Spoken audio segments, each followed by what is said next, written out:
رفع یدین کے بارے میں پوچھا ہے کہ کیا حکم شرع ہے۔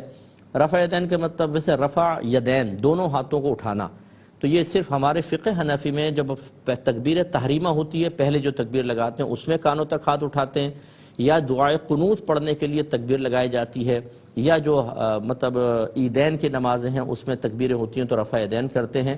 باقی یہ حدیثیں ضرور ثابت ہیں کہ ابتدا میں نبی کریم صلی اللہ علیہ وسلم رفع یدین فرماتے رہے ہیں، یعنی جیسے قیام کے بعد رکوع میں گئے، رکوع سے اٹھے تو پھر آپ نے دونوں ہاتھ اٹھائے، پھر آپ سجدے کے اندر گئے ہیں۔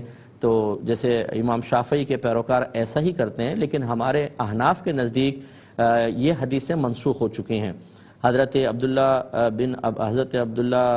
بن مسعود رضی اللہ تعالیٰ عنہ یہ اکثر نبی کریم صلی اللہ علیہ وسلم کے آخری عمر مبارکہ کے اعمال اختیار کرتے ہیں، اور ان کی روایات سے ثابت ہے کہ سرکار نے آخری عمر میں رفع یدین کو ترک کر دیا تھا۔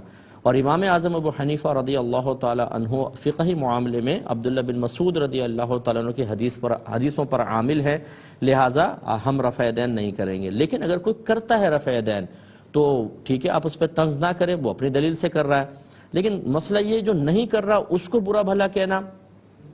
رفع یدین زیادہ سے زیادہ سنت کریمہ، یہ کوئی فرض یا واجب نہیں ہے۔ اگر کسی کے نزدیک سنت ہے ابھی تک وہ کر رہا ہے تو اس کو کرنے دیں، جس کے نزدیک یہ منسوخ ہو چکا ہے وہ فقہا کے قول پر عمل کر رہا ہے، اسے زد و کوب کرنا، اسے برا بھلا کہنا، یہ کوئی جھگڑے کے مسائل نہیں ہونے چاہیے۔ آپ اپنے فقہ پر عمل کریں، دوسرے کو اپنے فقہ پر عمل کرنے دیں۔ اس قسم کے جھگڑوں میں پڑھ کر آپس میں اپنی طاقت کو کمزور کرنا، نفرتیں پیدا کرنا، اپنی نسلوں کے اندر نفرتیں چھوڑ کے چلے جانا، یہ غیر مناسب چیز ہے۔ یہ فروعی اختلافات ہیں، کوئی اصولی اختلافات نہیں ہوتے، یعنی کفر اور اسلام کی جنگ نہیں ہے، یہ مستحب اور غیر مستحب، سنت اور غیر سنت کا مسئلہ ہے۔